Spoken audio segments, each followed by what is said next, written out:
Welcome back to the Call on Our Shot podcast. I'm Austin. I'm joined by Logan, and we're here to talk about a lot of things this week. We're going to talk about the NFL with our upset picks. We're going to talk about college football, talk about the NBA. We'll talk about a lot of different topics. If you're new to the channel, consider clicking that subscribe button. We are back every Wednesday at 10 a.m. Eastern time, and as of this moment, we are just 200 subscribers away from 15,000. We appreciate you guys that are all joining the channel. Lastly, our Wednesday weekly live stream will be tonight, 6 p.m. Eastern time. Come show up. It will be on YouTube and on our Twitter. Make sure you're following us. But Logan, how are you doing today, my friend? Oh, I'm doing great, better than ever. Such a weird week in the NFL. You know, we capped off by that Monday Night Football game, a thriller for anybody that Something loves like that. Yeah, for anybody that loves defense, that was quite the thriller. But again, you know, it's just that's the NFL. Just a crazy week. And yeah, how are you doing, buddy? Man, I couldn't be better. I could not be better. It is a good time to be alive. And I'm going to talk about our week 13 takeaways. And that's because my money line parlay cashed. I know you Oh saw it. yeah, Oh man, heck it yeah. was a thrill. And everyone that might not know, I put together a money line parlay. Normally we haven't been doing too hot on them, but man, I just cranked out the Chargers, Seahawks, and Steelers and money line plus 1544 and just boom, dropped the hammer on them. And it was unreal. We got a lot of new followers on TikTok. So that's a very interesting platform that I don't know anything about, but it's cool. I'm happy that it cashed. I have a lot of pressure on me building up to this Sunday, but I'm excited for the pressure, excited for week 14. The NBA or NFL season's really come and gone. Really, we only got 4 more weeks left and then we got playoffs, but I'm excited. What about you? Well, first of all, you know, I couldn't be more hyped for you as somebody that was trying to, you know, cash all those legs with you. I mean, how incredible is it to Dude, cash a yeah, that was the most sweaty ending to the final. I So know. the first, we had Chargers money line. You know, it was easy money at the beginning. Then they kind of wanted Yeah. to choke, and then they pulled away at the end. But yeah, that was first leg down at 1, and then you had to wait till 4. And man, Steelers game, the 2-point conversion, I was just sweating nonstop. And then not only that, after that game ends, literally like 3 minutes later, you got the Seahawks having to make a goal line stand. It was the sweatiest thing that might have happened. Took a couple showers after that, but man, it cashed, and I was happy to see all the people It's on so Twitter. amazing to cash a parlay, you know, just sitting in your living room, maybe you yell at your girlfriend, your wife, look, I want some money. But to cash it with the community, I know there are several people that I've heard from that are just like, oh, we cashed that. I mean, that made people's weekend. So, you know, hopefully you can deliver another winner for us this week. No pressure, no pressure. Yeah, But talking about one of those sweaty games that you were talking about, the Steelers, that is my week 13 takeaway. The Steelers aren't dead. Look, you know, I put money on their money line just because I thought they would win, cash that one. But it was just because I looked at Big Ben and I'm like, all this retirement talk swirling around him. And I'm like, you know what? Everyone's going to leave the Steelers, a really well-coached team, for dead. And they've got talent offensively, defensively. TJ Watt's such a beast.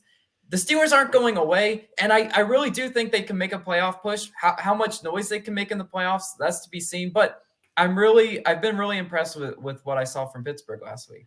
yeah. The one thing I've learned throughout, I don't know, however long I've been watching the NFL, you never count out Mike Tomlin, one of the best, most underrated coaches in the NFL. I believe he still has his streak going where he's never had a losing record for the season. Mm-hmm. So he needed that win on Sunday badly because they're now sitting at 6-5-1. I believe the 8th seed in the in the AFC conference at the moment. But yeah, I mean, they were in my parlay. It didn't come as a surprise to me. I didn't really think the Ravens were all that good. A divisional game on the road in Heinz Field. You know, they got the terrible towels flagging, all flinging around. So yeah, I was proud of the Steelers. I still don't know if I necessarily trust them. Their schedule's a little bit tough the rest of the year, but you know, it's the NFL. Anything can happen in the Steelers. Big Ben Roethlisberger. He's got almost as much experience as anyone else in the NFL.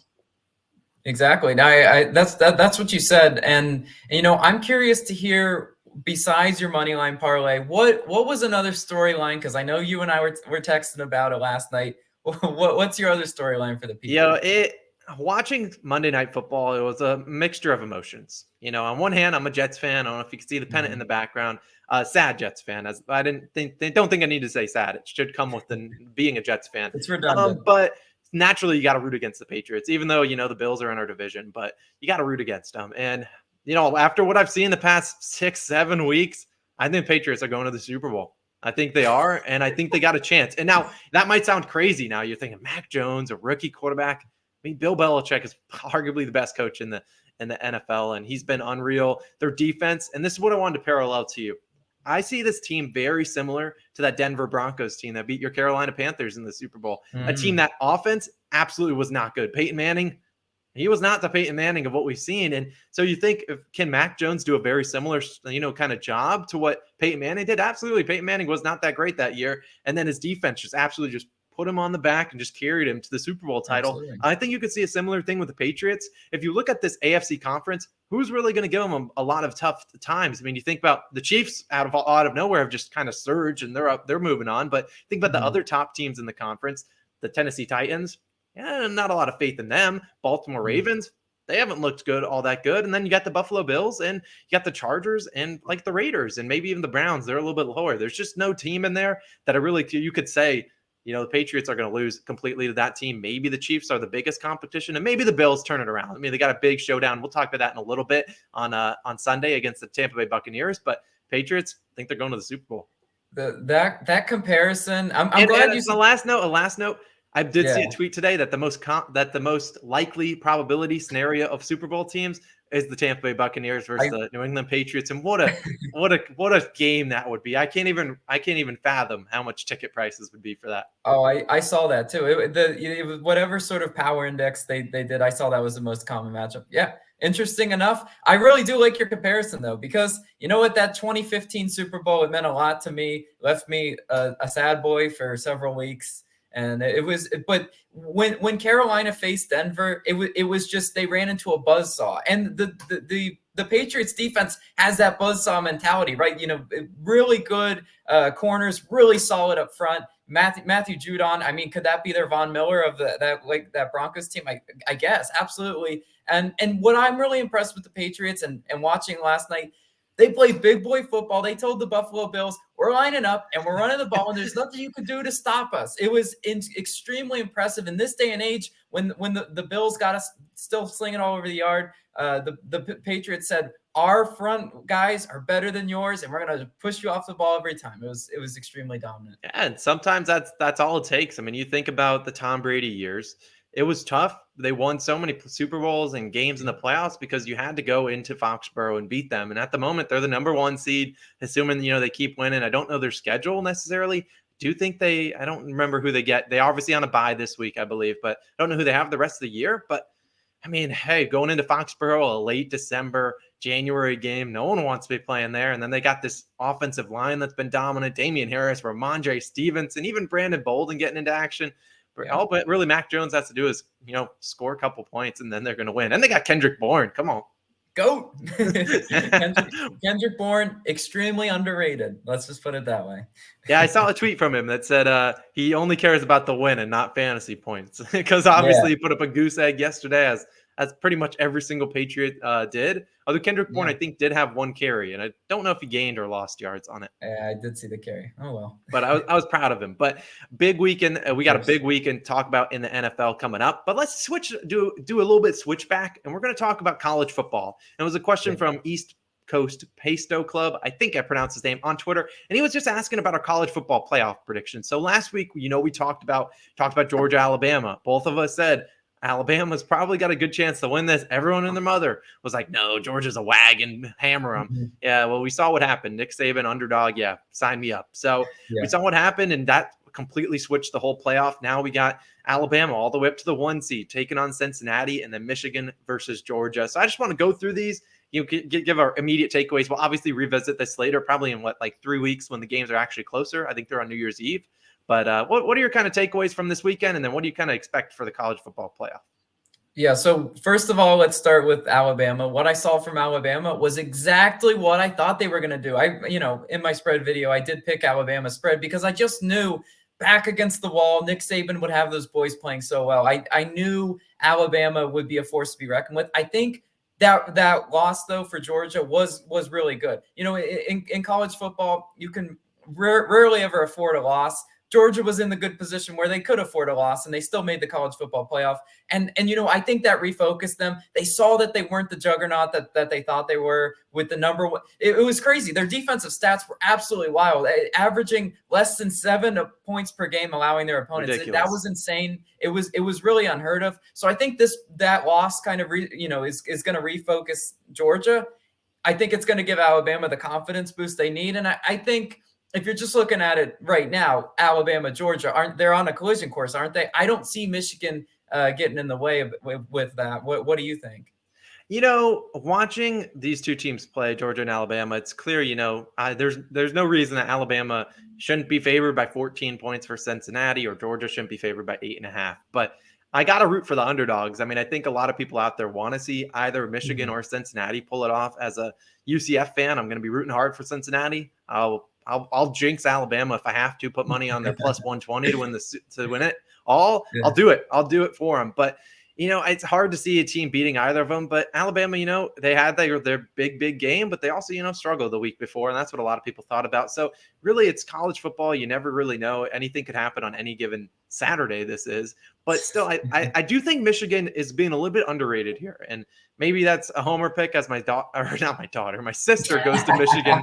That would be a little weird. But my sister goes to Michigan. She graduates in April. And so as her being a Michigan almost soon alumni, you think about the 3-4 years she's kind of struggled through Michigan football. It's just just sadness left and right. They never could beat Ohio State. And then finally her senior year, they do it. So I'm going to root hard for Michigan. I should have put on my Michigan shirt for her. I'm going to root for them. I think they have a slim chance to beat Georgia. And my really reasoning is that really Michigan has looked a lot different from previous years. They have an established run game, and they got a lot of talent at the wide receiver position.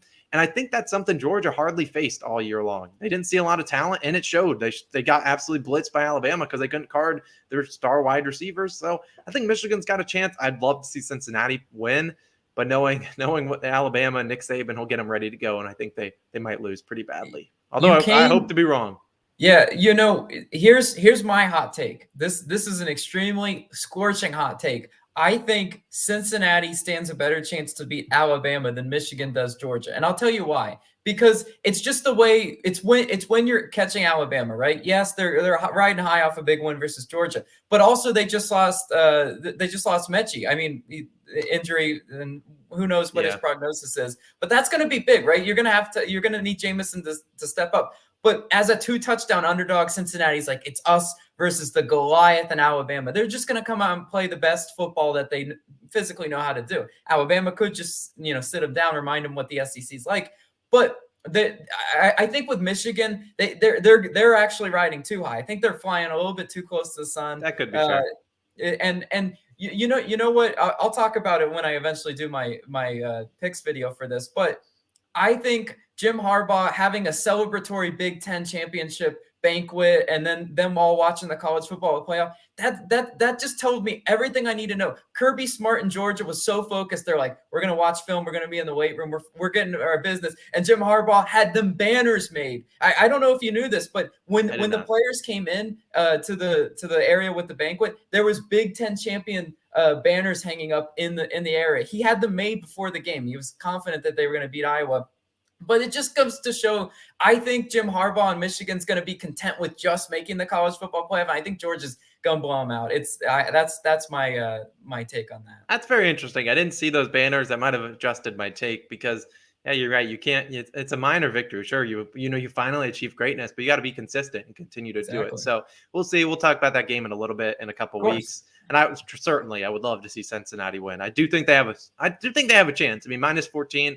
I'm not maybe sprinkle their money line. Probably, I don't know. But Desmond Ridder, a very good QB, very underrated, and they got a good run game. I believe Isaiah Ford is his name. He's done pretty well all season long. So we'll see. And you're right, Mechie will likely be out this game. So we'll see about that. But let's move on and let's kind of just sweep right back into NFL. And we're going to talk Week 14 upset picks. And boy, oh boy, do we have a good week. Now, last week, let's talk about it. Last week, Austin came out here and gave you a winner. It was the Steelers. We've already talked about them. I could have given you 3 winners. Now, this last week, you gave us the Saints. And, Taysom Hill sold the bag. He had the Cowboys money line in every single parlay he had. Yeah. So he had to get one leg down. So we're going to move on to this week. I'll let you start this one off. All right. So a team we just kind of talked about with our week takeaways. Look, the Bills travel to Tampa Bay. This is going to be, one of the marquee games of the weekend. And I'm taking the Bills money line plus 146 in a bounce back spot. Look, here you go. Stay with me because I feel like everyone's going to be like, no, Bucks and Brady. I get that. But I want you to think about how the Bills lost that game. They were just out physical. Now, that's not necessarily the Bucs brand of football. I mean, they can try to run Leonard Fournette at you, but it's a lot of, Brady finesse, passes and whatnot. Okay. But defensively, they're going to be up to the challenge, for the Bills. Sean McDermott coaches that defense very well. They got a few players back in their last game, and it takes them a game or two to get it back into game shape. All right, I'm not extremely worried about Bills defense. Where the trouble might lie would be Josh Allen, and everyone's like, oh, Josh Allen's kind of fallen off. Those receivers kind of fell off. Well, great. You're facing the Bucs secondary. The Bucs secondary, every Tampa Bay fan will tell you they're worried about their defense, particularly their secondary. I think Stephon Diggs, I think, obviously Gabe Davis, shout out your UCF homer, and Manny Sanders. I think all of those, and plus Dawson Knox, those are enough weapons for the Bills to be competitive and potentially get the outright win in this one. Don't even get me started about Dawson Knox, man. That guy, if Gerald Everett hadn't played so bad on Sunday, I would have maybe attacked him a little bit more right now. But Gerald Everett, terrible game. But Dawson Knox really kind of sold the Buffalo Bills. I don't hate the pick. I do like it. Decent value. I mean, I am, I talk on my videos, the Buccaneers at home, an absolute wagon. They're much better at home than they are on the road. Well, they have come up with 2 road covers in the past 2 games. I do think the Bills are in for a prime time, bounce back, but it's the Buffalo Bills, man. That offense, Josh Allen, they just have not looked really in sync recently. And you're right, the Bucs secondary has its question marks, but they are getting a little bit healthier. I don't necessarily know the status of all their guys, but it's hard to run on that team. Not that the Bills run the ball at all. They don't. Really didn't even want to run it, even when the wind was just swirling. They were like, no, we'll go deep. But I do like the pick. And I'm curious. I think I don't know what time this game is, but I'd imagine Tony Romo will be on the cast as he normally is for a bunch of Buccaneers games. But one of the best matchups of the weekend, definitely for sure. But my upset pick, I'm going for back-to-back, and I don't know if they'll necessarily make the parlay on Sunday when I release it. I'm going to go with the Rams plus 134. They're taking on the Cardinals. We'll talk about this game in a little bit, so you can save your takeaway for this one. But I think the Rams got a chance. And now, hear me out. I picked against the Rams on Sunday, and I was hurt bad. Now, why did I back the Jags? I don't know, because I'm an idiot. But the Rams alone, you think about this team, they had the bye week. They came in. The offense looked all right. Like, Matthew Stafford didn't play the best game of his career, didn't play the worst. And I think they have a chance against the Cardinals. Now, they are on the road against the Cardinals, which you would think, that's not great. Well, surprisingly, the Cardinals are 7-0 at home or on the road this season. Only 3-2 at home. Now, granted, I think one of those losses came without Kyler Murray, and then another loss came when Kyler Murray was without DeAndre Hopkins. That end of the game pass, and AJ Green. I don't want it. So it's hard to think about, but I do think the Rams fans will travel there, and this is the Rams team poised for this big win. Kind of flip the switch, like, hey, we're 2 games behind the Cardinals right now. This is a must win. We got to win this game if we want a chance to win the division, chance to get the number 1 seed, and then they're going to show up and show out on Monday Night Football. Matthew Stafford in the game will get it going. You look at DeAndre Hopkins on the other side of the ball and Kyler Murray. They're not necessarily playing the best football of their careers. Hopkins still battling back from the hamstring injury. So I kind of like the Rams in this one. I'll be taking their money line. Yeah. Well, can I ask you, what's your level of confidence? It's the DeAndre Hopkins situation is really weird with them because he looks so different last year versus this year. Do you even think he's healthy? Like, I have question marks about how healthy he's even out there. Is he just kind of a decoy?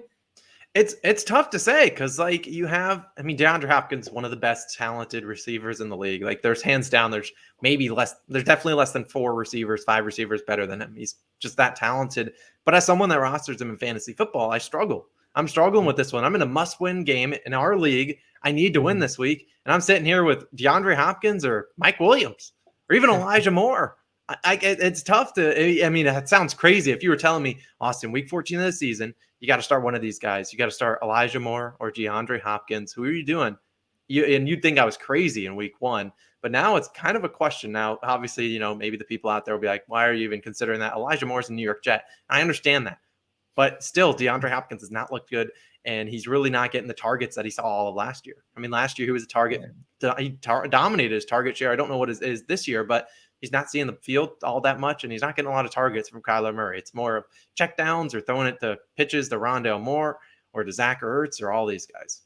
Yeah, going back to the Rams pick, though, I love the value on it. I definitely think this is a spot that I could see the Rams winning. Division rivals, right? These division games, You know, they're toss-ups. They're toss-ups more than we want to see. We just saw with the Steelers-Ravens. I mean, that was a toss-up game. Yeah, love the value, and I hope you can cash that one. Make it 2 in a row. Hey, that would be pretty cool. I need to go back and check all of our records on upset picks. I feel like we've been done pretty decently. Now I do have to put out there, if you want a long shot, a dart throw, you're like, I'm feeling dangerous. It's the NFL. It's Sunday. Anything can happen. Giants money line. Now you might think, why? Why would you even recommend this? The New York Giants are literally the worst in the world, and they will be without Daniel Jones, Mike Glennon likely out. But who's coming in? Jake Fromm. And that is why I'm in. Now, when you think about Jake Fromm, you're like, this guy is like, what is he? Like a rookie, or I think he's a rookie, maybe in his second year, hasn't played really an NFL snap all that much. And when I think about a good comparison for him, I think about a guy like Mike White that started earlier this season. Not a guy that, best tape in the world. He didn't have great college tape, but what he did was he was just a quarterback, was backup in the NFL, kind of learned systems. And the biggest thing, there's no tape on him. You don't know what Jake Fromm is capable of. You don't really know what his tendencies are. You really can't know what he's going to do. And that's what the Bengals didn't know what Mike White was capable of, and they lost outright to him. And it's a very similar spot. The Bengals were 10.5, 11-point favorites versus the Jets, lost outright. Jake Fromm and the Giants, about 10.5-point favorites, underdogs to the Chargers. We know the Chargers to be this very up and down team, very Bengals-esque, if you will. The two teams played last weekend. I'm just saying the Giants have a chance. Would I put my reputation on the line? Probably not, because it's the New York Giants. But I just saying, I think there's a chance. That was a really amazing comparison when you think about it, because it's really easy in the NFL to game plan versus guys you've seen and guys you have the book written on, and when you can game plan against Mike White, you saw defenses adjust. Oh, yeah, he stunk. Yeah, to be kind, yes, he did. But yeah, I you know what? A dart throw pick. Another one I was just looking at as you were talking.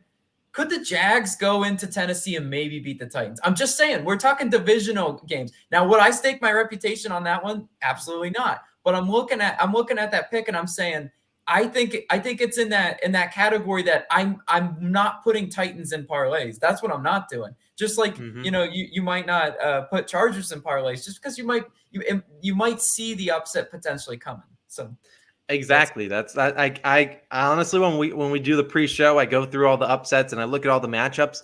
And that one stuck out to me. I was like, but I just couldn't do it because I can't bet on the Jags twice in a row, especially not on the road. But you look at the other games, there's not a lot of great upset picks out there. Now the Saints are on the road against the Jets, and after what Taysom Hill looked like on Sunday, or actually on Thursday Night Football, he didn't look great. Now I wouldn't bet anything on the Jets because they are the New York Football Jets, but still, it's it's one of those games that people are going to put Saints money line in a lot of their plays, but they don't know. I mean, the Saints are not good away from home. They just aren't. But I just don't have a lot of faith in the Jets defense to really stop anyone. They just Gardner Minshew look like, I don't know.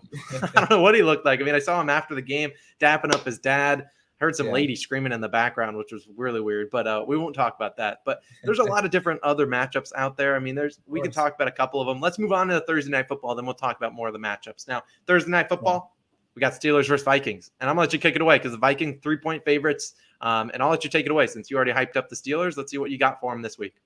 I want to start on the Vikings side of the ball first. Their offense kind of it puzzles me because it looks like Adam Thielen's going to be out at the time we're recording this. He should be out. Dalvin Cook, I think, is going to miss another game. Mm-hmm. So why are they favored? And is this a trap? Is this one of those classic it's a trap kind of things? And you're like, oh, that's why they were favored. Big Ben's going to have one of those trash performances that we've seen early in the year. Yeah, the noodle arm Ben, where he's just kind of running backwards. He's he doesn't know where he's going, and then he just throws it to a D lineman. Yeah, I've seen it before. This could be a letdown spot. Short week for Pittsburgh, traveling to Minnesota. And that crowd, Minnesota is definitely one of the tougher places to play with that dang foghorn, third down. But I mean, Minnesota, that offense, obviously, what's Justin Jefferson's prop? It's got to be 100, right? It's got to. We don't get those released, but actually, you know what? While you keep talking, is the Thursday night game. I'll tell you in a second. Potentially, he might have a prop out. Double check on that, but it's going to be the Justin Jefferson show. We're all going to have tickets for it because Kirk Cousins is going to be like, "Where's number 18 lining up? I'm going to throw it right to him." They got KJ Osborne potentially, taking Thielen's role. I just don't see it. I don't see why they're favored. I would lean Pittsburgh for the value, but again, this just feels like a forced Thursday night plan. What do you and I like to preach? Don't force plays, right? I'm not trying to force the Steelers. Don't try to make it a thing. What is the over under? Is that an avenue we could explore? Yeah, let's talk about the over under. We got over under right now sitting at 43.5. Wow, that's extremely low. That I'm not even going to lie to you. Wow, I don't know what to think about that. I don't know either. What is the stat? Oh, the Vikings are either really good at hitting the under at home. I believe I know before earlier in the season, maybe 3 weeks ago, they've hit the under every single game, hit the over in every single game. Those really weird stats. My takeaway from this game, first off, Justin Jefferson, a receiving yard line, 90.5 yards. Makes sense. I don't know what I'll take. After the live stream, you guys will see 6 p.m. Eastern time. If you're this far into the podcast, you better be there. But I'll release my Thursday night football picks after that video a little bit later in the night. But I don't know, that might be in it because yeah, you're right. He's going to be targeted 17 times tomorrow. Or on Thursday. Well, yeah, technically tomorrow since this goes live on Wednesday. Yeah, I don't know. It's hard to bet. But my takeaway from this game: total Vikings win. This is what they do. Now, last week, if I was bold and I was feeling like really froggy, I considered putting the Lions into my money line parlay. And boy, that would have been even more fitting to how sweaty all the other two legs were, minus the Chargers. You should think about the last play of the game. But every single other one finished on the last play of the game. So you might as well throw my luck, flip the coin or whatever. But I think the Vikings win this game, and it's kind of what you said. Big Ben Roethlisberger, what's he's known for, playing really well at home, really bad on the road, and I think that's what we get today. Now, has the Vikings defense inspired me? No, and it's not. It's actually probably done the opposite of that after giving up so many points to the Detroit Lions of all teams. But still, I do think at the end of the day, the Vikings, Alexander Madison, I think Justin Jefferson will be able to make enough of plays. KJ Osborne, a guy that doesn't really get enough love, but the third guy that will step up in place of Adam Thielen likely on Thursday night. I think he's going to have a pretty good game as well. I don't think he had a line, I'd imagine. I can look, but I do think the Vikings get this win outright. Now, as a person I will probably be rooting for the Steelers personally, just because, I have two of their players in my fantasy football leagues, Deontay Johnson and Najee Harris. So I need them to play well. So I'll be rooting for the over, but I guess we'll see how that game goes. It's going to be really interesting. If I'm the Steelers, I'm just trying to run a lot of Najee Harris. You see the formula on Thursday Night Football. That's why these games have that lower over under type feel. These teams don't try to just come out with these insane game plans. It's just ground and pound Najee Harris. I'd love to see what a potential prop that I might play myself aside from your props videos. Najee Harris over in receptions, because if you look at how Big Ben likes to play, it's kind of like, what it reminds me of, good comparison here. Daniel Jones dumping it off to Saquon Barkley or Eli Manning. Like every time they see Saquon Barkley, he's just always kind of like chilling there. Even McCaffrey, like type role. Najee Harris is always just right there in the flat for Big Ben to just check down. So potential there. I do agree with you though. If you, a gun to my head, a spread pick in this one, I see Vikings just because I think too many people are going to look at what the Steelers did last week and expect them on the short week to travel to Minnesota to do the same thing. Yeah, nothing ever goes right on Thursday Night Football. It's just how it works. Exactly. And yeah, the Vikings are such an up and down team. This is what they do. If you're a Vikings fan out there, like Alyssa, who we talked about pre-show, she's a Vikings fan. She even texted me after the game, was like, "Did you bet on the Lions or something?" I was like, "No, I would never do that." But I told her, I was like, I did think they would probably lose because as a Vikings fan, as she is, they always let you down in those types of games. It's like you just know the Vikings are going to do that. But the Steelers also a team very capable of that. I could see a lot of people rushing to bet the Steelers, thinking about TJ Watt and his dominant performance, the likely defensive player of the year. Don't know the odds at the moment, but he's up there. I'm sure Micah Parsons probably has some buzz just for hype, but I don't think he'll win it. And then obviously, like you mentioned earlier, Matthew Judon also up there too. All three guys very capable. But yeah, I think the Vikings win that game outright. So we'll see how that one goes. We do not have a line for Najee Harris for receptions, by the way. Now his receiving yards is like 28.5, 30.5, something like that. But I hit the over on receptions. It'll be good. Yeah, it'll probably be 3.5 or 4.5. Probably 3.5 with juice. And let's move on to Sunday Night Football. And then we'll talk about some other games because we've already talked about Monday Night Football. Sunday Night Football, not a great game. We won't give it a lot of time. It doesn't deserve it. The Chicago Bears traveling to take on the Green Bay Packers, minus 12.5. I don't know the weather. Thinking about it, December, Lambeau Field. It's going to be probably a pretty cold game. What is your takeaway on this one? Give me a score prediction, then we'll get on out of here. Okay, so I think the Packers win this one. Now I go back and forth. Do I want to say that they cover? Well, no. I'm just gonna be. I'm gonna. What the spread's 12.5. I I'm gonna say believe Andy Dalton is playing too. I do not know that to be yeah. confirmed, but I would imagine Andy Dalton will start. Justin Fields still a little bit injured. No reason to force him into this game. Don't know who they play next week. No, and Andy Dalton did not look great last week. To put They it put up some kindly, points though. It was a lot they of points to David Montgomery for sure. They did, and if look, everyone, it's no secret how the Bears are going to be competitive in this game. They're going to have to just pound David Montgomery. Lots of dosage of David Montgomery, a la what the Patriots did last night. It just really we'll line up spam Montgomery, and Khalil Herbert has really looked good for them too. I think it's going to be, let's see, 28-17 Packers. I think the Bears are able to put up more points than we really are thinking. I do see a sneaky Bears cover in that one. I just think that's a little bit too many points for a divisional game like that. And Andy Dalton, he's serviceable, right? He's not a sexy quarterback. I honestly would lean heavier Packers if Justin Fields was starting, because they can throw all sorts of blitz schemes and everything at Justin Fields that Andy Dalton's probably already seen. Yeah, very similar to kind of what the Jets kind of did with, starting Joe Flacco a couple weeks ago. Wasn't going to win them the game, probably, not great long term, given Mike White was healthy at that time. But Andy Dalton's a serviceable QB. I do really like your score prediction, though. I could really see a 28-17. I don't know the over-under, but I'd imagine it's right in that 40 to 45 range. So that could be, maybe we get a backdoor cover by the Chicago Bears. Wouldn't surprise me at all. But yeah, I do think we'll see a lot of David Montgomery. I really hope so, because I'll be starting him in fantasy football. But yeah, you think about that Bears team, arguably their best two, skill position players are their two running backs, with David Montgomery and Khalil Herbert. Now, obviously, Darnell Mooney playing pretty well, but Cole Kmet's been all right. Allen Robinson's been a no-show pretty much the whole season, but he has been actually inactive the past couple of weeks, although you probably wouldn't have noticed the difference in his stat lines from previously. But he's catching a stray just from out of nowhere. He's just watching the Calling a Shot podcast. He's like, what did I do to deserve that?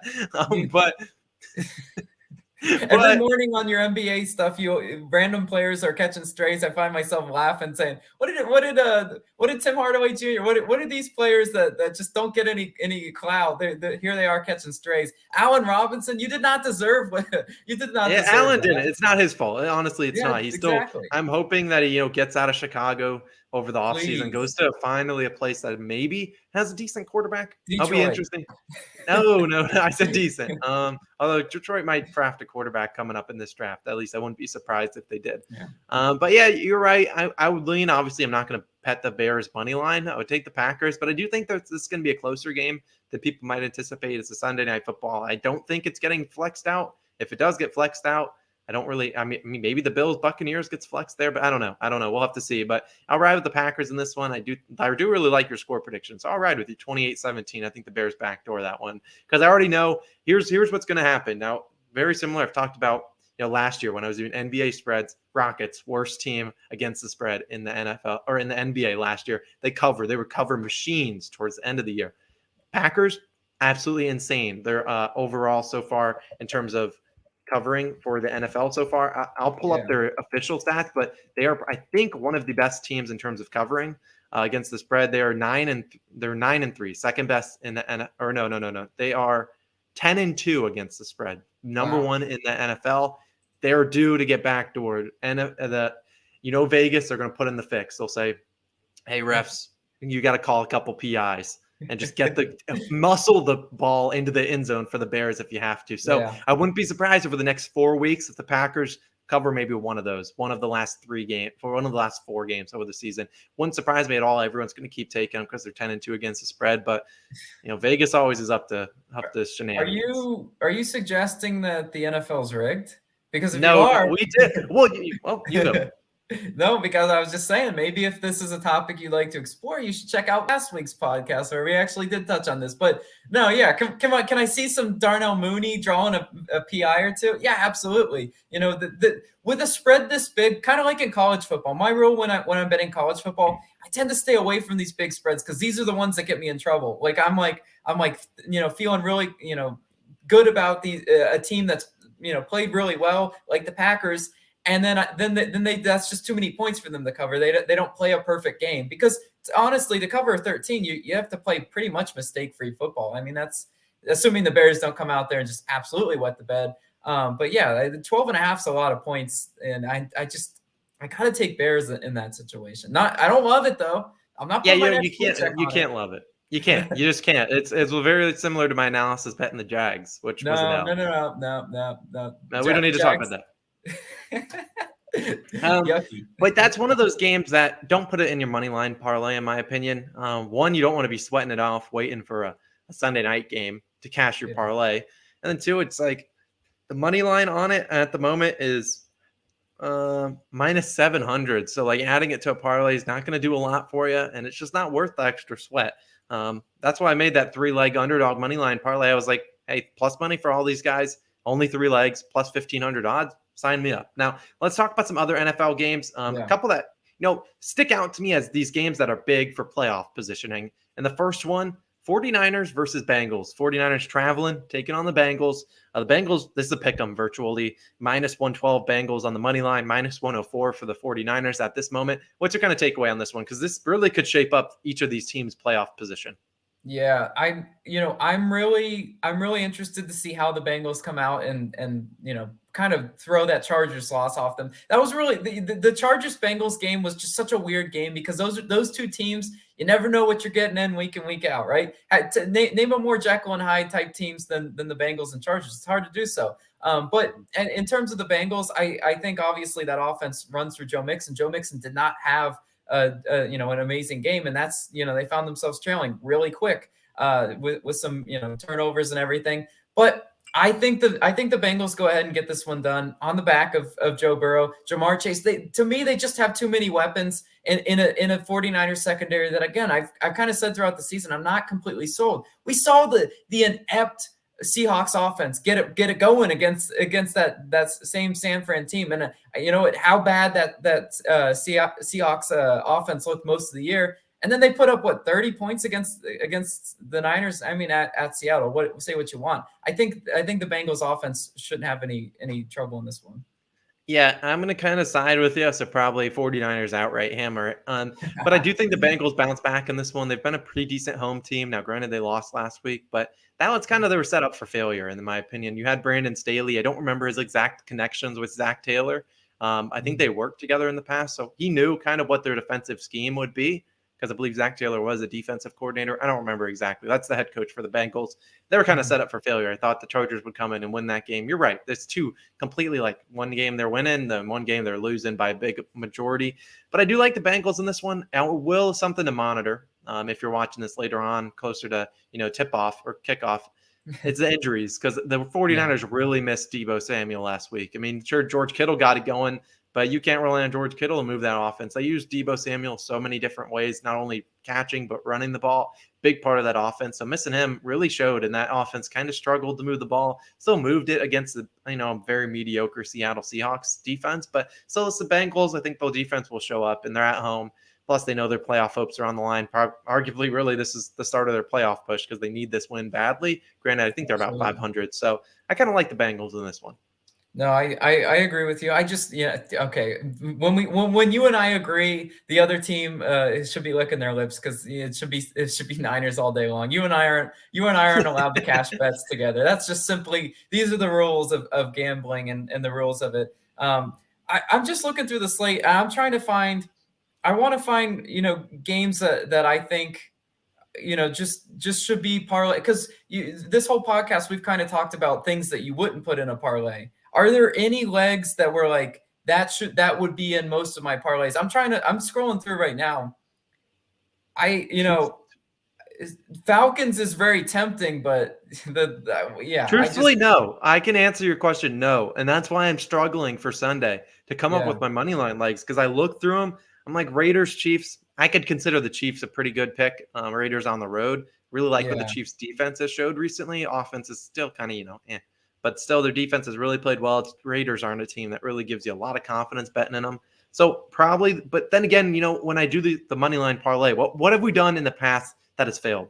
Picked a lot of favorites. You pick too many favorites, you're going to lose. What I do last week, and I picked underdogs. Problem is this week, the underdogs are hard to pick. Like, it's like, do I want to stick my reputation in my TikTok account or even in the video on the Falcons against the Panthers? No. But then I look at games like you think about the minus 300 or worse favorites. You got the Chiefs, which I like pretty good. Then you got the Titans, absolutely not against the Jags. Then you got a team like the Seahawks against the Texans. If they lost to the Texans outright, does that surprise you? No. And then you think about the Broncos playing the Lions. It's another one that it's like, no, I just don't feel a lot of confidence in any of those teams, the Broncos, the Seahawks, or even the Titans. All those teams have shown the ability to absolutely combust in any given moment. So those are three. Making a parlay and cashing it this weekend, I think, might be a little bit more difficult, more harder said than done. Yeah, no, I totally hear you. That's why I'm looking at, as you were talking. Maybe Cowboys. I do think the Cowboys cover that -4. I'm just going to tell you why. I think I was going to ask you about that game, so let's hear it. I think the Cowboys are rounding into shape. They're getting some people healthy back. Maybe Amari Cooper comes back here. Who knows? But I think they're good enough. Look, even if Zeke is still banged up, that's okay, because to be honest, hot take, I think Tony Pollard is actually playing better than Ezekiel Elliott, because when Tony Pollard comes onto the field, he just gives an explosive dimension that Zeke Elliott doesn't have anymore. Zeke Elliott's still, a goal line, get you 3 yards, you need him. But I think Tony Pollard plus Zeke Elliott and CeeDee Lamb and all those boys, I think they're going to take care of business against Washington. Washington has kind of overachieved in my eyes. Riverboat Ron, what a great coach. I miss him. Trust me. Come back, please, Riverboat Ron. I do anything to see him back. It ain't happening, so quit asking. I know. I miss him in Charlotte. Them getting rid of Riverboat Ron was a mistake. But that being said, I think Cowboys -4 is one of the safer picks this weekend. Maybe, yeah. I mean, like, do you trust the Chiefs to cover that 8.5? Though that's a big number against the Raiders, a divisional opponent. See, the problem is, if you're looking at the schedule, we got a lot of divisional games. Ravens, Browns. To me, that could swing either way. Look at the Browns -2.5 in that one. Let's talk about that one. What do you think? What is your takeaway on that one? Because the Browns haven't been a team that has instilled a lot of confidence coming off their bye week last week. Now they're taking on a Ravens team that's been about. I mean, honestly, if you want to talk about Jekyll and Hyde, they put them right in that category. They've been that all season long. Exactly, and I think, and funny enough, their one big win of the season was against one of those other Jekyll and Hyde teams, the Chargers.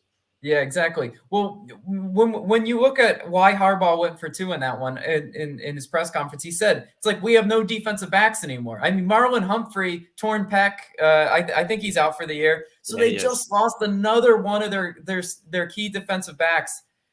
This is a game that Cleveland has to win, and I do think they cover that 2.5. Now, again, is that a parlay chip that I'm just locking it in and feeling great about? No, because we've seen the Browns and Baker Mayfield don't even get me started. Struggle. Yeah, I don't need to tell you and have you get up on your soapbox about the Browns, but I'm curious. You probably think they get the win, though, right? At that -2.5. I have no comment on this game because I do not want to get riled up. Every part of me wants to say the Browns will win, so probably they will not win, because that's what the Browns do. They don't want to do. No, pick a side. I will pick the Browns, and I hope they lose. Okay. I hope they lose outright, but I will pick them solely because a couple weeks ago I talked about the most overrated teams in the NFL. The Ravens were mine. And so I don't think the Ravens are all that good. You're right. They're down a lot of defensive backs, which they were already struggling with earlier the whole season. Yeah. It's like they've lost all their defensive backs and running backs. And shout out to Devontae Freeman. He needs more love because he's really, playing pretty well. Everyone kind of wrote him off. They were like, this guy is washed after he left the Falcons, never really could get his footing. And then it was kind of filled in nicely for the Ravens offense. So props to him. Latavius Murray playing pretty well, but that offense just looks weird and out of sorts. Defense is also not very good. So I picked the Browns. They're at home. They're in the dog pound.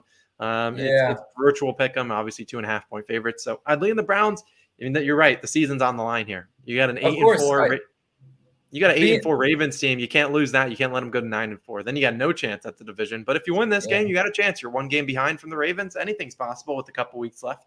The more and more I sit here and think about it, I think the Browns are bigger. I don't want to use the L word. The L word lock, that is banned. But I think they're one of the better bets to make. And I'm convincing myself on this. If you look at the Ravens offensively, you just gave some love to Freeman at running back. Okay, but what are they doing on offense? Doesn't it look like it's just Lamar Jackson, make something happen, right? Like, just chuck it to Mark Andrews, just throw it up to Hollywood Brown. Maybe you catch a PI, right? They don't have any type of rhythm, any type of flow.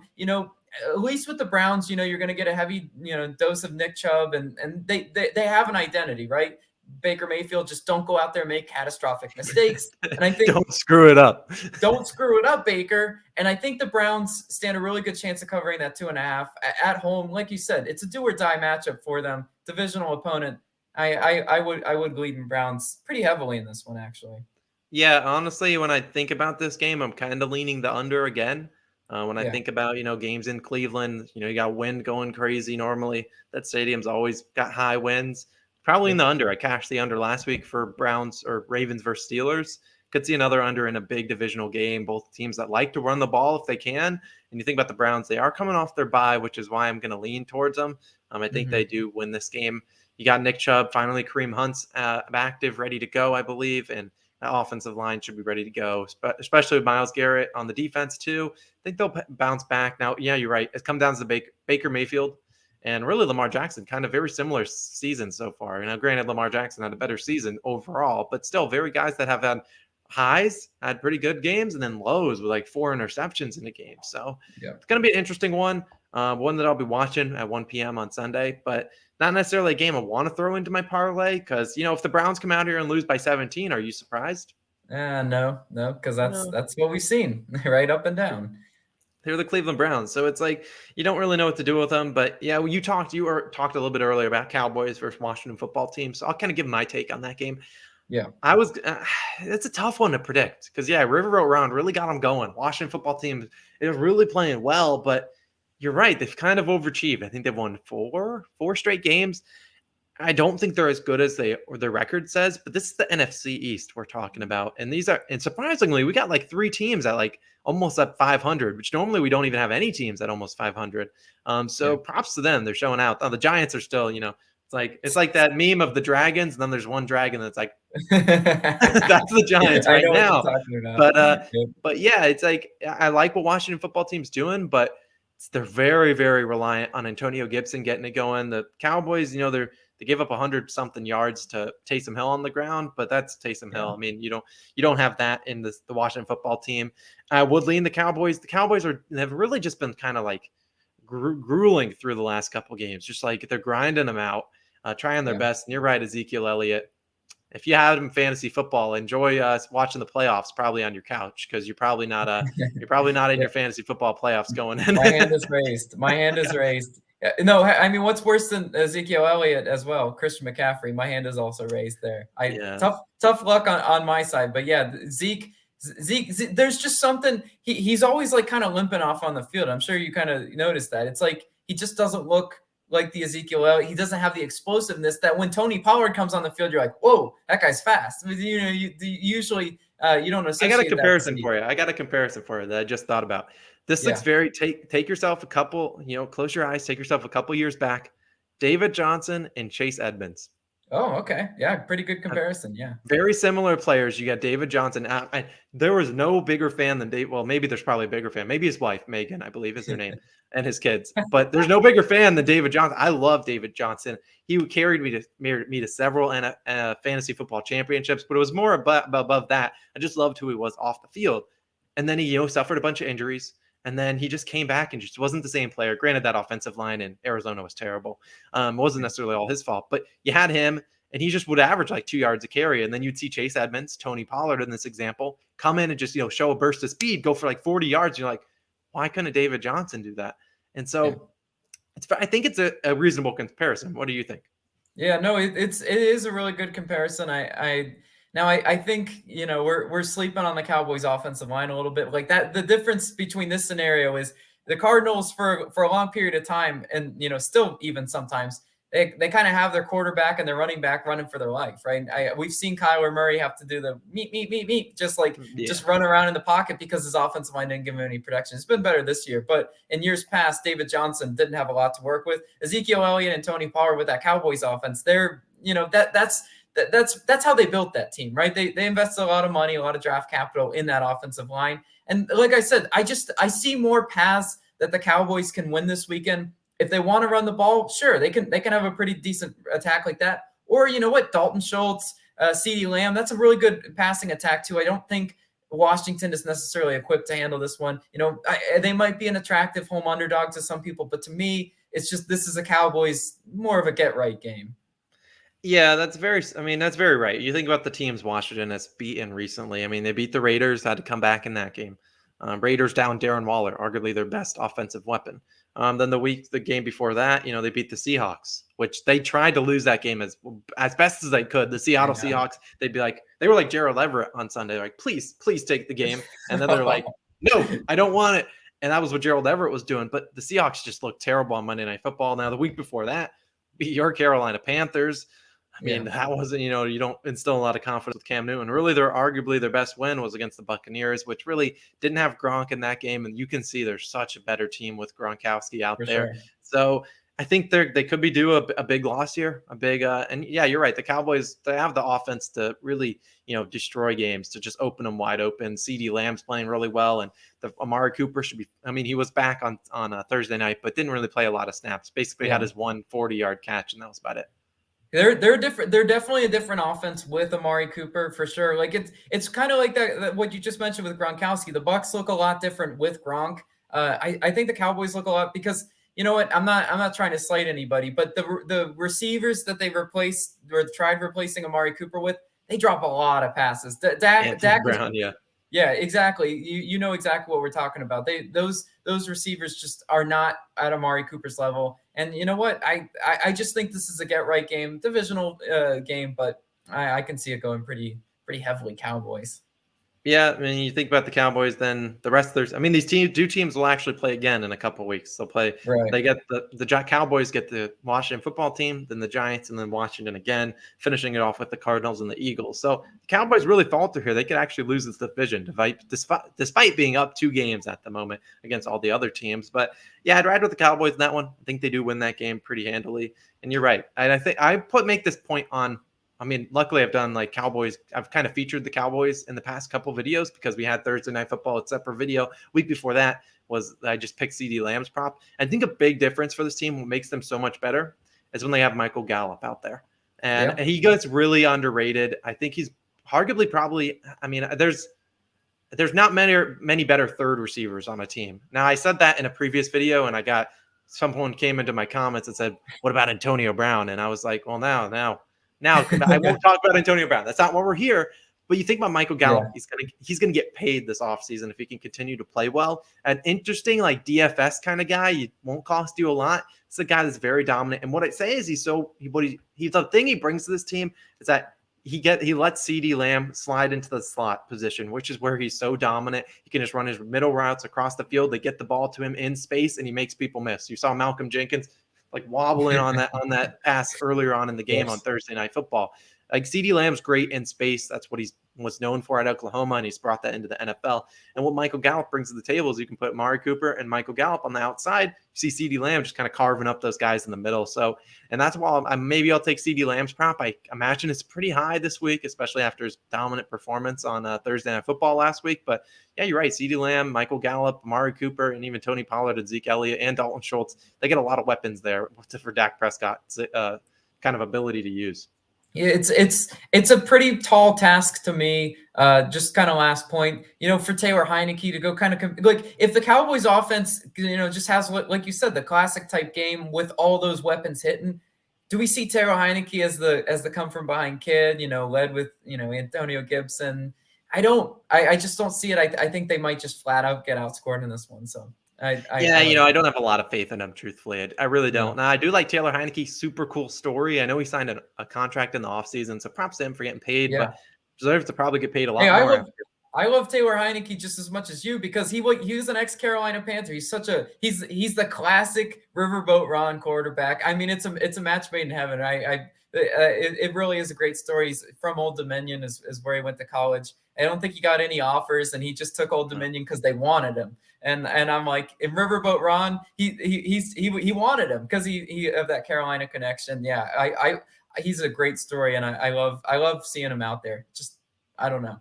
He's just Not a one of great those feeling guys that's against just Dallas. he's gonna grind it out and he's gonna try to get you a win. He's gonna do everything he can. If that means him getting injured, flying through the air on like a QB Yeah, run, he'll do it because that's how much he loves football. And yeah, I've seen of his course. stories on. They talked a lot about him a couple weeks ago on Monday Night Football against the Seahawks. Kind of hearing about his Old Dominion story. A guy that it finds me hard to root against him. Of But I course. just think he's gonna has a lot stacked up against him. Logan Thomas, their star tight end, also Oh, out for the big season, torn loss. ACL. It's Terry McLaurin, Antonio Gibson, and DeAndre Carter, I guess. I mean, that they don't got a lot else. Adam Humphries, right? He's on that team. It's tall task for Taylor Heineke if that Cowboys offense can get it going. Now that's a task. Washington football team defense kind of stepped up the past couple weeks too. Yeah, no, it's going to be really interesting. I'm really excited to see kind of how this weekend plays out. Can we see some teams just what I say week in and week out? Who's going to rise to the top? Who's going to fall? Yeah, that's just the storylines I'm looking for. 100%. Do you have any final things to say to the people before we get out of here? We are pretty dang close to 15,000 subs. So if you watched our whole entire, podcast, we Austin and I really do appreciate you guys. Over a year of doing this, I have so much fun doing it. So mash that subscribe button for us. I beg you, get us to 15,000, road to 20K. That will be a really good milestone for us. Yeah, we'll get there eventually. We appreciate everyone for tuning in. Shout out to you Follow guys. his TikTok. Go follow the TikTok. We're grinding on there. I'm trying to post a lot more because I think it's fun and I love to interact with the TikTok's a whole different world. We don't even need to talk about it here. Some of the people that are watching the podcast might be like, why are they talking about TikTok? Hey, no, he's a creative guy. No, I got it. You're not gonna toot your own horn, but you're a creative guy, and the TikTok. It's just one of those 5-second videos that make you laugh, and he just gives his best bets in them. Why not? Yeah, I try my best. But yeah, Logan said it my best. You guys, if you're new to the channel, consider clicking that subscribe button. I appreciate all you guys that watch all the way to the end of the podcast. And you commented your favorite NFL teams and NBA and all your favorite sports teams last week in the comments. So we appreciate you guys. 200 subscribers away from 15,000. And we're going to keep grinding through the end of the year. And then 2022, COS really is going to take off, go to the moon. That's where we're headed. We appreciate you guys for tuning in. We got a bunch of videos coming out the rest of the week, so be tuned for those, including my Moneyline Parlay Saturday night. So set your alarms, click the bell notification so you don't miss out on it. I appreciate you guys again. From Logan, this is Austin, and we'll catch you guys in the next one. Peace out.